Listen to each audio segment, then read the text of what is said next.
everyone, and welcome to the next episode of the Water Trio Astrology podcast. We're just continuing to bring our giggles in from our pre-show chat.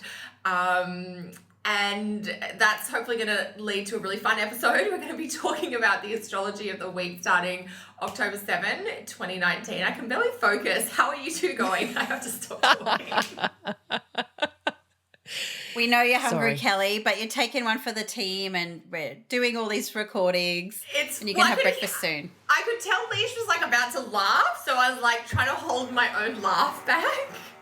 And I was watching Cass because she was like holding back a laugh too, but in a very controlled way. So giggles all round this morning. Oh my gosh, Sorry, fantastic. listeners.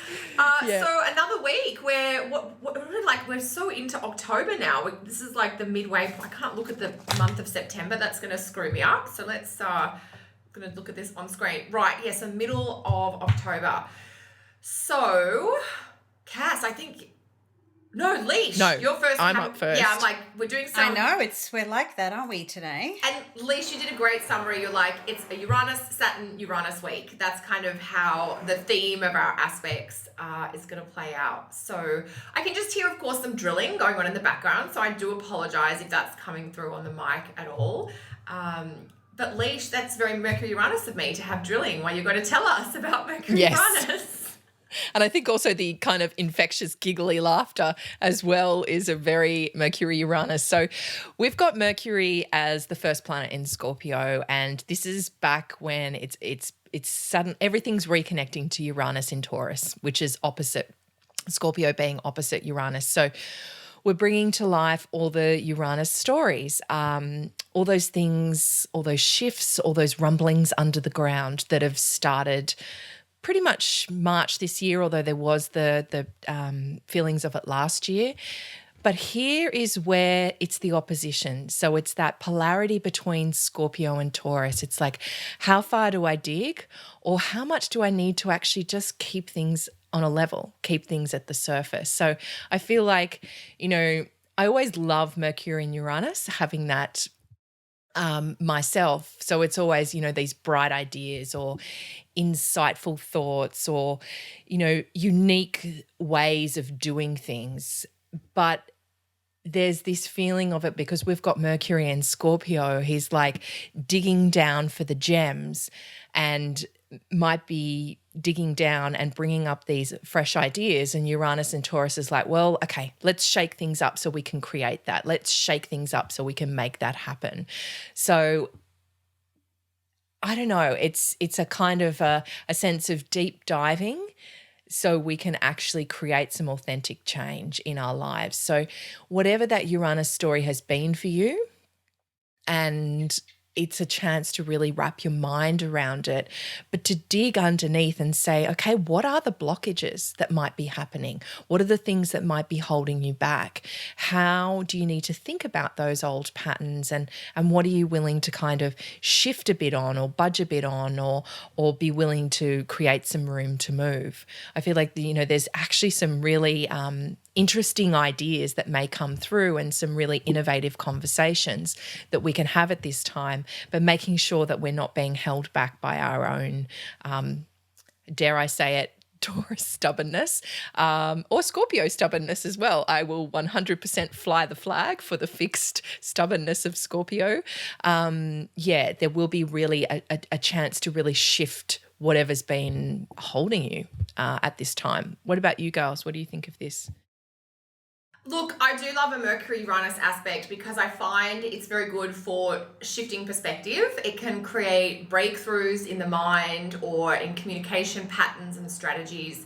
I know it's an opposition, so there's that idea of like maybe some tension or some back and forward, but it does feel like there's a lot of excitement to kick off this week around thinking about things differently, thinking outside the box. I think that was a phrase that you had used, Cass, earlier today in one of our conversations. I'm not sure whether it was on camera or off camera, but it's that idea of just getting out of stuck old patterns. So considering things from alternative perspectives, or maybe realizing that you're going to need to use technology or, some sort of modern device or gadget more than you might like. I know for me, I'm a late or slow adopter when it comes to all kinds of new technology, but it's this sort of Mercury Uranus, which is like, oh, it would be easier if there was an app for that, or if I just use this piece of software instead of doing this manually, for instance. So yeah, it's a busy mental vibe, but I think within that there can be some changes to thinking patterns, which I think is always a wonderful and exciting thing to have come through. What about you, Cass?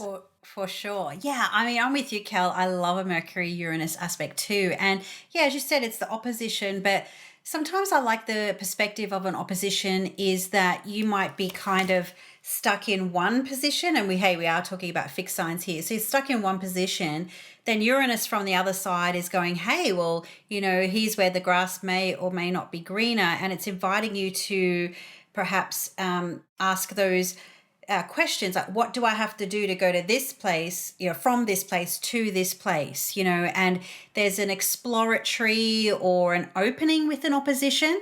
And it's kind of funny, like if you go out to dinner with a partner or romantic interest or whatever, you don't sit next to each other in order to really kind of get to know one another or reconnect. It's opposite each other. And that's where you can really find that flow of connection that is similar yet different. And I think the opposition can help us get out of that stagnant mindset and see what other perspectives are out there. Doesn't mean you have to take them on board or go with that flow or do that thing, but it does, bend the mind or open the mind or shape the mind to what could be possible. And there is that Uranian factor too, that it is a little bit like, that new frontier or that new sense of newness. And we are talking about two fixed signs. So might be having to break some patterns or break some communication patterns or break some self-fulfilling narratives, Mercury and Scorpio. So I think there's a lot that can be mined from this aspect if you're willing to budge. At least metaphorically speaking. You don't have to change your ways, but at least think about changing your ways. That's beautiful. Love it. So it's a very exciting, stimulating start for the week. And then there's like a total tone change as we come to the later that day, basically. I think this next aspect, which is the Sun square Saturn, might be the next day for you guys in Australia.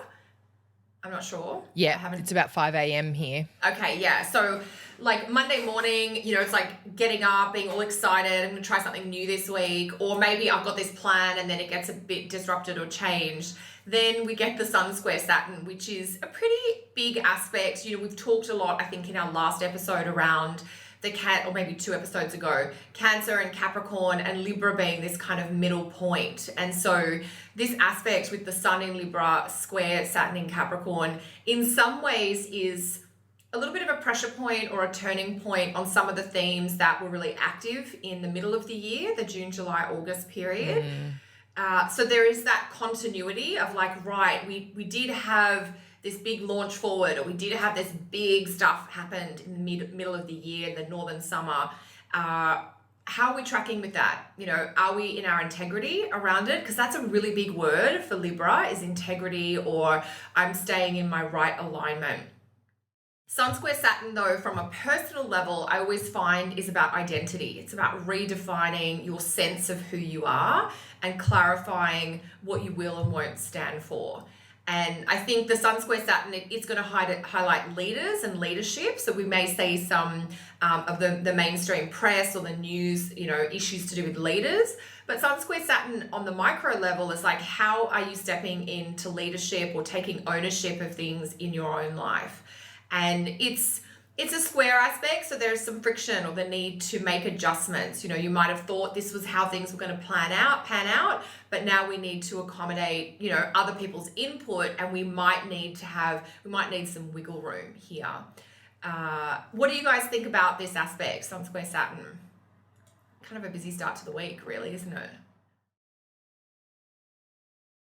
I think Sun square. I'll go, Leash. You go, Cass.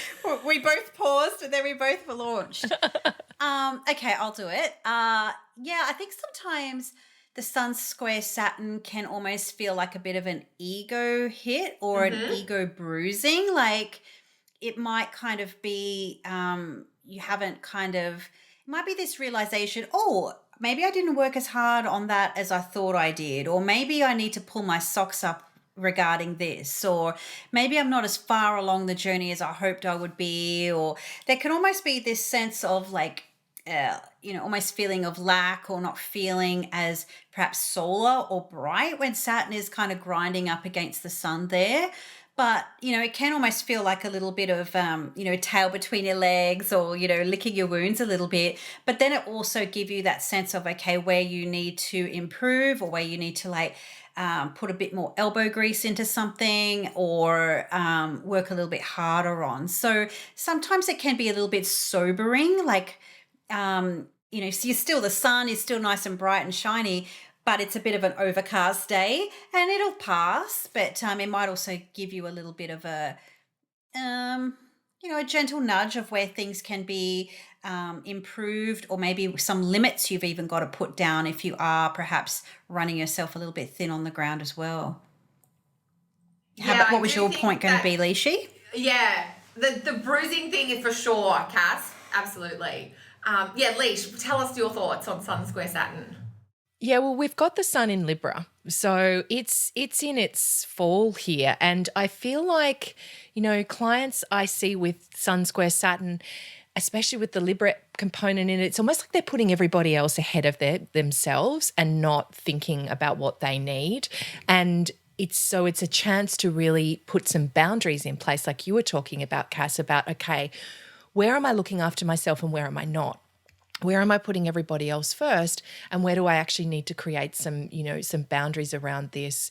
And also, where am I going to listen to other people's opinions about me, and where am I not?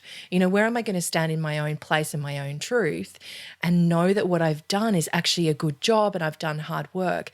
And those that maybe, as you were talking about, Cass, bruising my ego, may not actually really know, may not have the full picture on where you've been trying to shine your light. So I just feel like with the Libran component, it just feels like we might be giving away too much to others and giving away too much thinking to the opinions or the authority or the respect of others instead of taking it in on ourselves. So yeah, that's kind of my thoughts on this. Love it. What were you going to say, Leash. Kel? Oh yeah, just the bruising thing. Like, I mean, you guys have just said some really beautiful points. It's uncomfortable for the sun to be in square aspect to Saturn, It's the main source of light. Saturn is like the planet of darkness. And so there is this clash between having to see things that you normally don't see, or the image that I keep getting with Sun square Saturn is like bumping into a brick wall. Thinking that, you're doing well, or that you've been achieving your goals, and then you realize, you get a bit of a reality check. So it's like being really honest, and then making some adjustments. It's not all is not lost. Everything is not a failure, but it's just realizing that effort is needed. I mean, Saturn is the taskmaster at the end of the day. Yeah. Yeah. Yeah. We learn mastery through hard lessons with Saturn, that's for sure. Yeah. And I always think with Saturn too, it's about rewards and consequences. So where you have actually been doing the hard yards and putting that extra effort in, you can see, right, this one thing is now more stable, or I've seen some progress. But on the other hand, you may have had to sacrifice 5 things to get that achievement in that one area. So there's always questions, I think, around time management with Saturn that come up. And you made a beautiful point, Leash. The sun in Libra is so keen to kind of please others or to collaborate that it doesn't always respect its limits. So if you haven't been keeping to a timeline or a schedule or some sort of set of boundaries that is really important for you, you might deal with the consequences of that at the start of this week. And that could look like, I was meant to spend an hour a night working on this thing because there's a deadline, and because I was helping out a friend or doing this thing for my child, I'm now not going to be able to make my deadline. And so I think if it's with the Sun square Saturn, as soon as you realize you're going to be in a position where you can't keep an obligation to someone else, it's the onus is then on you to let them know and to discuss can someone else step in, or can we renegotiate the deadline or the due date or whatever it happens to be? Yeah. Yeah, Yeah. there is that reap what you sow with Saturn, isn't there? So it's best to be honest and upfront with this kind of stuff so that you don't end up with, crappy consequences. Totally, totally. So that's like a really big start to the week, but I know that there is some exciting, maybe juicy action coming towards the end of the week. And Cass, I think you're going to tell us about this, aren't you? Yeah, about the juicy, exciting stuff. Yeah, sure. Yeah. I guess someone's got to bring it, right? Yeah, totally. No, I'm kidding. So I guess that in some respects, we've already sort of touched on a few of those main themes with the Mercury-Uranus opposition, but I believe it's on the 13th. We've got Venus coming up to oppose Uranus at 5 Taurus and 5 Scorpio. Well, Uranus is 5 Taurus. Venus is 5 Scorpio. So, some of those Mercury and Scorpio themes that we dealt with earlier in the week, broadening our perspectives or being willing to change an idea or something around it. Now it can be about putting those fresh perspectives into a relationship, a friendship. I mean, we often do associate Venus with the more romantic side of things, but it can also be with, your bosom buddy or your, BFF and that, or whoever is, what I would kind of call your kin or those you're close to. It might also bring up these themes around, being honest or changing routines or changing habits. Venus is also that planet that's about our personal desires and aesthetics and luxuries too. So it might even be about breaking out of some habits if you're in a little bit of a rut, or if you're kind of just been doing the same things all the time. And I know that, even though we're recording this a little bit in advance, I've even got a few social things happening that are getting me out of a little bit of a rut. So I can see how these aspects are kind of lining up before I even really consciously thought about them a great deal. But Taurus and Scorpio, they are really kind of stagnant, heavy signs that are really reluctant to budge. And then the jolting or the volatilizing aspect of Uranus coming along, it's like, well, if this isn't working, why are we doing the same thing all the time? So let's switch things up. Let's try a few new things. Or at least, be open to the possibility of a new perspective or a new outlook. And that can just really breathe in some fresh life and some, fresh, just newness and freshness to the Venus Scorpio side of things as well. I'm definitely looking forward to that. I think that's definitely got a lot of, possibility to get out of some old habits. Totally. It's such a fun one for when you were talking, Cass, I'm like, oh, new makeup, or new, buying a top in a color that you wouldn't normally wear, or like a lipstick shade. I mean, what that Venus is, that beauty, that appearance, it's sort of the style, the way that you want to present yourself in addition to how you interact with people. But it's definitely about, I totally agree. It's about trying different things, getting out of a rut, getting out of your comfort zone, making things more exciting because they say novelty and newness is what leads to interest and excitement. So things that are different.